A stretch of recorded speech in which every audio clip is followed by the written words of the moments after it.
Welcome back, Capital F football fans, to the O&O Sports YouTube channel. Today we are going over my biggest picks for week 3 of this 2025 college football season. As always, be sure to like and subscribe if you have not already. Around 95% of you watching this aren't subscribed, so go ahead and do that. And follow the other O&O Sports social medias. Like the pinned post for a chance to win $100 this season. Literally free money, folks. Just subscribe and follow on those accounts and you will be entered.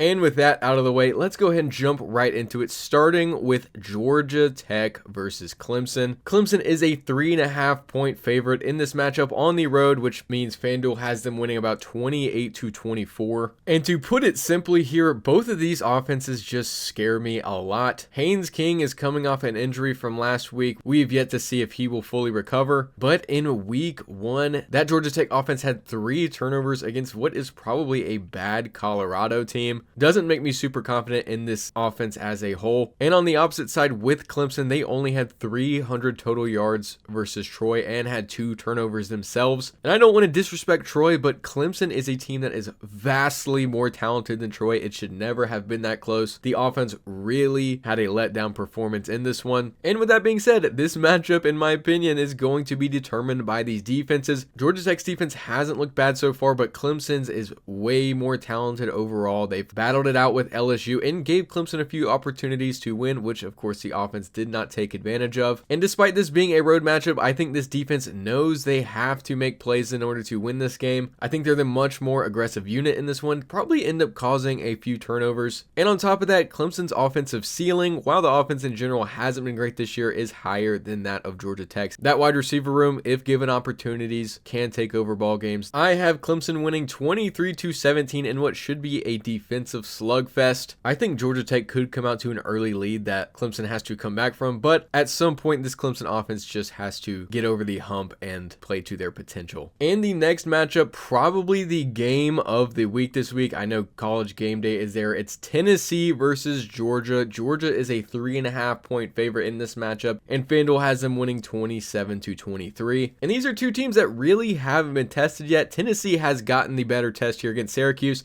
and Tennessee fans will probably tell you that Syracuse is a great opponent. I like Syracuse. I don't think they're a terrible football team, but they are not as good as they were last year. They almost lost to UConn last week, so I think the book is still out on this Tennessee team overall. But from what we've seen, both offenses have looked very good to start the year, borderline elite in some cases. That Tennessee running back duo of Star Thomas and Deshaun Bishop has been great. The Georgia running back duo has been much improved this season, and both quarterbacks have looked good in what we've seen from them so far. But really, one defense stands out, and I believe that to be Georgia's. And I know they haven't played anybody yet, but that defense is loaded with talent. They have a linebacker room that has 3 sacks and 7 tackles for loss in just 2 games this season. And I think they'll be able to swallow up this Tennessee rush offense. No, I'm not saying that means they get 50 total rush yards this game, but I don't think that rushing attack will be as efficient. And in this game, Kirby Smart and Glenn Schumann both know who Tennessee's playmaker is in this one, and it is Joey Aguilar. Can make plays through the air and with his legs. And I think, like I said, if they swallow up that rush offense, that forces Joey Aguilar to make plays with his arm, which he is capable of doing. I'm not saying he's not a good passer, but I bet Georgia's secondary can force a couple turnovers. I think the line can get to him in this one and force him to play down a bit in this matchup. And I think because of that, Georgia wins this football game 24-20, but there is a very good chance that Tennessee could win this one at home with that home environment at their backs. I think in that scenario, it has to be because Joey Aguilar takes over this game and really looks like a top 3 quarterback in the SEC. And the next matchup is Miami versus the Cinderella South Florida Bulls. Now, Miami is a 17.5 point favorite in this one, which means FanDuel has them winning about 37-20. And before we get started, how about South Florida? 2 AP top 25 wins for the first time since 2009, and they've gotten it in back-to-back weeks. And Byron Brown, their quarterback, is just an absolute beast. He really plays better when the lights are the brightest. He's a big time playmaker for that offense. However, I do think the Bulls end up hitting a wall in this Miami defense. Miami has been red hot to start the season. They get the win over Notre Dame, get the win last week over an FCS opponent, Bethune-Cookman, I believe. And as for Carson Beck, while he hasn't filled out the stat sheet, has looked very solid at quarterback. Probably not as good as Cam Ward, but I think this team overall is better, and Carson Beck is absolutely a solid quarterback for them. And while I am kind of pulling for South Florida in here just because they're a massive underdog. I think Miami's defense goes out and proves why they are probably a top 2 unit in the ACC. I have the Hurricanes winning 34-17. I think South Florida could make a couple plays in this one, but for the most part, I have that defense shutting down the Cinderella Bulls and getting the win in this one. And next, it is LSU versus Florida in Baton Rouge. LSU is an 8.5-point favorite, and FanDuel has them winning about 28-20 over the Gators.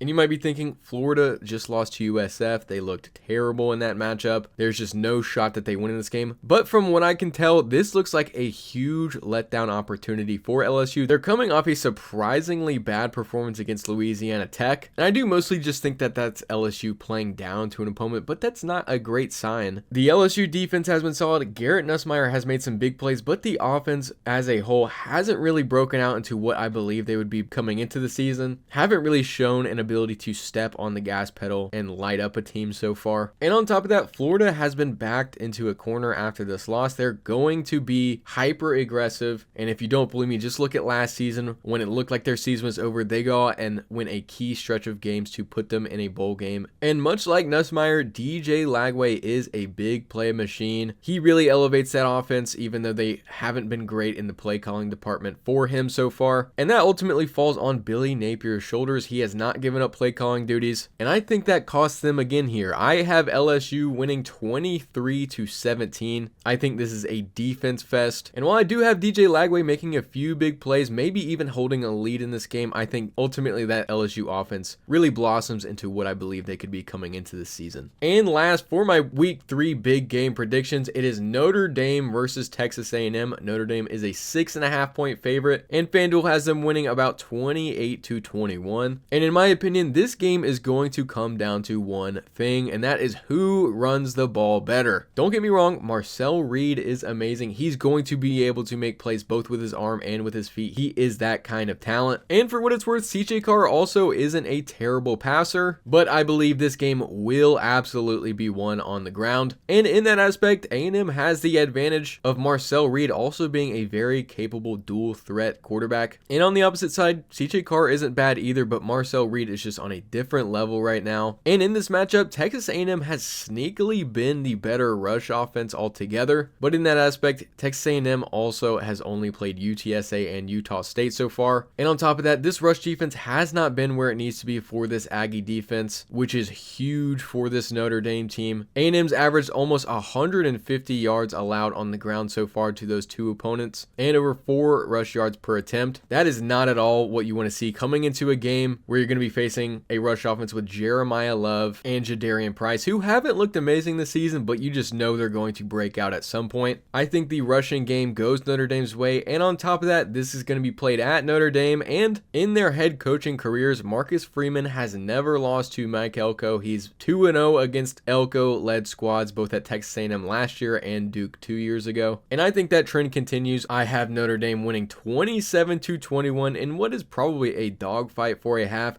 You could see big plays from Marcel Reed early to make it look like Texas A&M has an advantage in this one. But ultimately, like I said, I think the Notre Dame ground game puts them over the edge here, and they end up winning this matchup. And with that, thank you for watching. As always, be sure to like and subscribe. Follow O&O Sports on all our social medias to be entered into that $100 giveaway, and I will see you in the next one.